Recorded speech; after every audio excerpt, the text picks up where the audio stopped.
The former Senate President, Senator Chis Escudero, is recognized. Thank you, Mr. President. Thank you, distinguished majority floor leader. Just a few questions, and I would like to thank at the outset Senator Lacson, our Senate President Pro Tem, for allowing me to ask my questions ahead, given its brevity. Pwede po bang malaman, mula dun sa original na budget ng DPWH na pinanukala sa ilalim ng NEP, magkano po yung kabuuang flood control funds na tinanggal mula sa panukalang NEP? Mga 255 billion, Mr. President. 255 billion. At sa magiging panukala ng kagalang-galang na chairman ng komite, ito'y nilagay presumably sa mga mas makabuluhang mga proyekto ayon sa mga panukala ng ating mga vice chairman. Halimbawa, sa edukasyon, sa health at iba pang mga kahalintulad ng mga departamento o mga gawain. Tama po. Ang malalaki pong or yung priority na sectors na linagyan ho natin ng malalaking amendments ay education, health, and transportation po. Pero tama ba na ang ginawa ng Kamara ay itong pondong to ay ginamit sa ibang mga bagay-bagay din pero kabilang ang mga proyekto pa rin ng DPWH? Meron po silang, yung 255, ito po ay nakakalat sa iba't ibang proyekto. Kasama na rin po doon edukasyon, kasama na rin po doon sa Department of Transportation. Yung natira pong 624 billion po, nagkaroon lang ho sila ng realignment within the Department of Public Works. Ayon po sa datos ng DPWH, sa kabuuan ay nagkaroon ng 30,000 flood control projects mula 2018 hanggang 2025. Tama po ba yun? More or less po, tama po. At sa na-validate nila na 8,000 proyekto out of the 30,000, nung una humigit kumulang 421, kung hindi ako nagkakamali, ang identified na ghost projects na bumaba ng anong numero na po ngayon? Nabanggit po ni Secretary Dizon na ang suspected ghost projects nationwide is 421.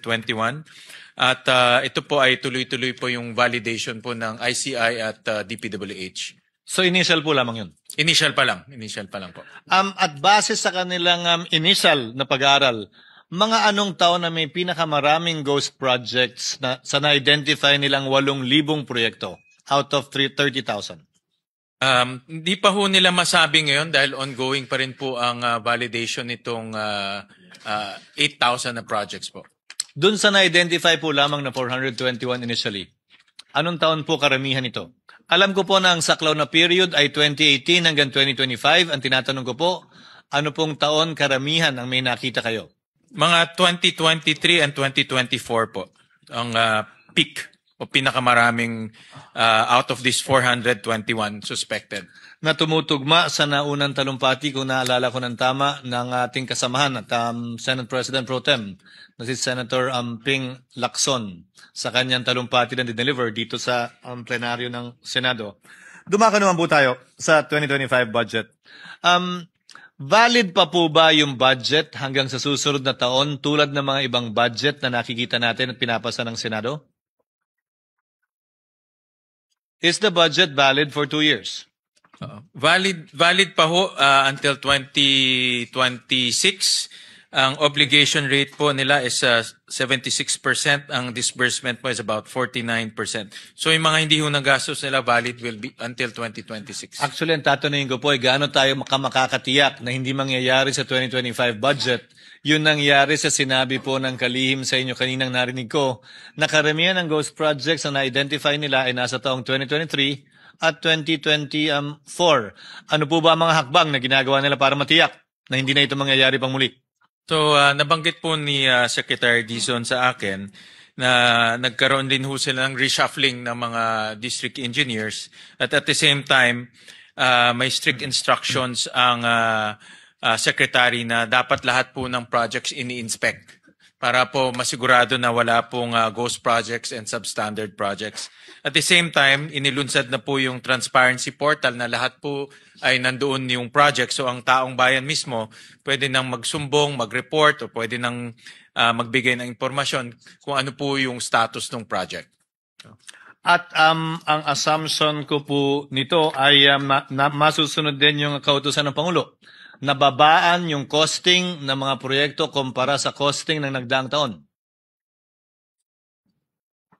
So dahil po itong mga natitirang flood control projects ay hindi na-implement, nagkaroon din ng magandang pagkakataon ang DPWH na magkaroon ng recosting. At based po sa kanilang recosting, up to 50% ang nabawasan po on the average sa iba't ibang proyekto ng DPWH tulad po ng bridges, tulad po ng roads, pati ho flood control. So ito naman yung kagandahan na na-delay ng konti dahil nagkaroon sila ng oportunidad na babaan yung presyo. So up to 50% ang pinakamataas? Yeah. On the average or up to 50% ang pinakamataas? So up to 50%, Mr. President, depende rin sa regions. No? May region na mataas, may region na mababa. So up to 50% yung natipid nila. Depende rin sa materials, depende rin kung saan, no? Kasi may logistical issues rin. Kung may double, triple howling halimbawa. Correct. Now at this juncture, Mr. President, with the permission of the body, and with the permission of the chairman, of course, also, may I ask 3 questions directly to the Secretary. I'd like to thank our distinguished colleagues as well as the good chairman of the committee for accommodating this request. Good evening, Mr. Secretary. You are co-leading the executive branch's effort to address the flood control issue.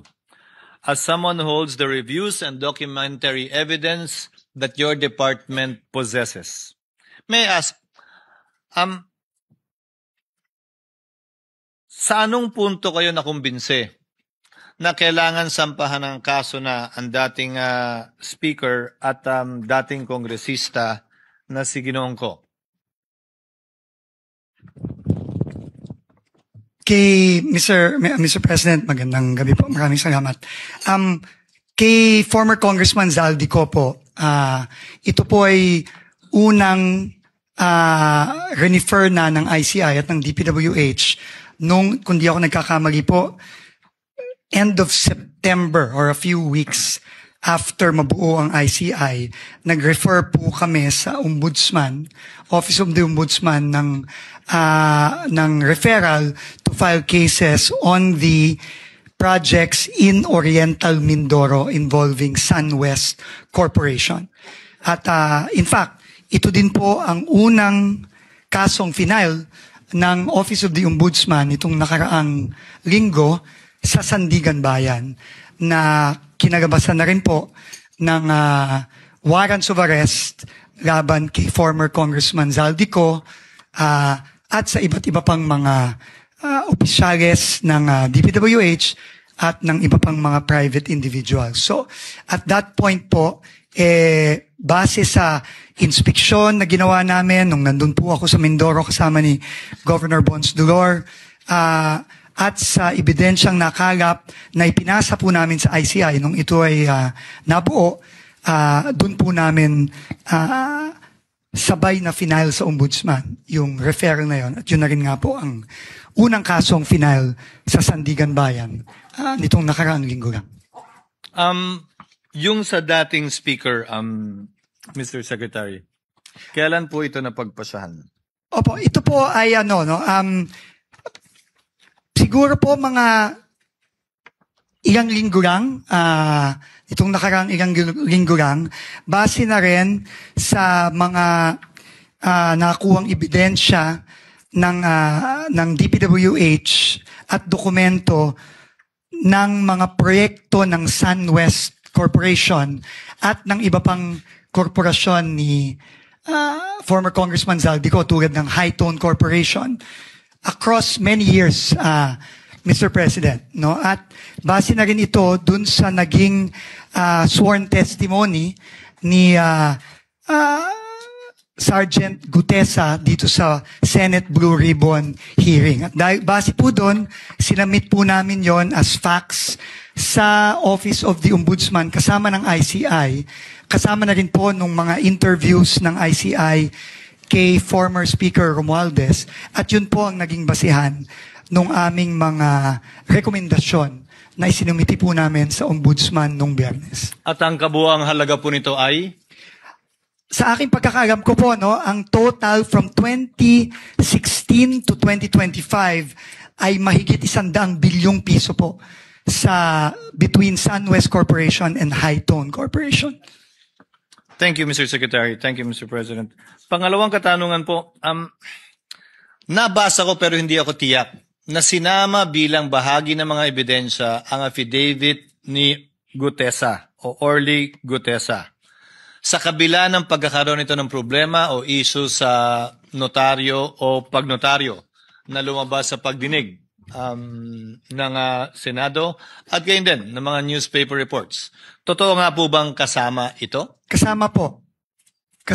Kasama po ito dun sa facts o datos na ipinasa namin sa Ombudsman nung Biyernes.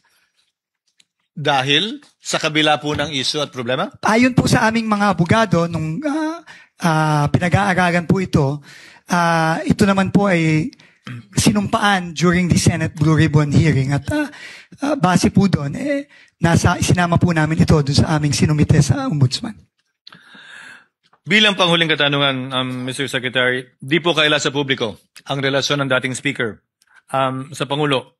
May naramdaman po ba kayong anumang pangamba o pagdadalawang isip kaugnay sa ginawa po ninyong paghahain ng kasong ito? Wala po, Mr. President. Wala po. In fact, sa lahat po ng aking pag-uusap sa ating Pangulo, consistent po siya sa kanyang sinasabi na kung saan po ang ebidensya, doon po tayo pupunta kahit na sino pa po ang pwedeng maisama. Basta tututok lang po kami sa ebidensya at yun po ang aming isusumite. Thank you very much, Mr. Secretary. At this juncture, Mr. President, tatlo lang po talaga yun, Yung mga apat. Majority Leader. At this juncture, Mr. President, I'd like to make a brief manifestation to end my interpellation of the Department of Public Works and Highways. Ginoong Pangulo, mga ginagalang kong kasamahan, nais ko pong ilagay sa tala ng Senado na binabati ko po ang administrasyon dahil sa hindi sila sumunod o nagpadala sa anumang script o sarsuela para magkaroon ng diversyon at ilihis ang tunay na mga salarin. Tulad ng nasabi ko po, ako ay huling tumayo at nagsalita dito sa Senado. Ayon mismo kay Secretary Dizon, wala silang sinundang script at base sa kautusan ng Pangulo, sinundan lamang nila kung saan sila dinadala ng ebidensya. At dahil nga dito, sinampahan na po sina Co, Romualdez, Alcantara, Bernardo, Hernandez at iba pa. Alam kong naging hindi madali ang desisyon ito para sa Pangulong Marcos nang malaman niyang posibleng sangkot ang kanyang pinsan dito sa isyong ito. Subalit,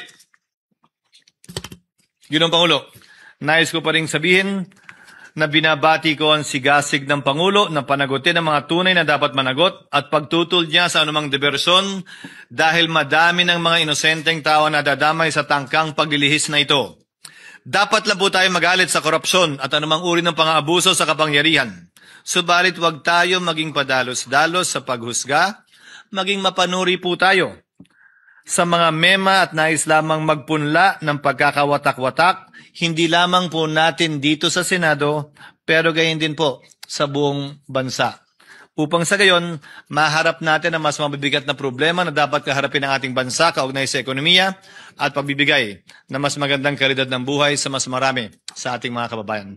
Maraming salamat po, Ginoong Pangulo, at sa muli nagpapasalamat ako sa ating kagalang-galang na Chairman ng Committee on Appropriations sa pagbibigay sa munting kahilingan ng abang lingkod na ito at gayon din sa ating punong mayoriya sa pagbibigay din sa kahilingan ng kinatawa na ito. Maraming salamat po at magandang gabi po.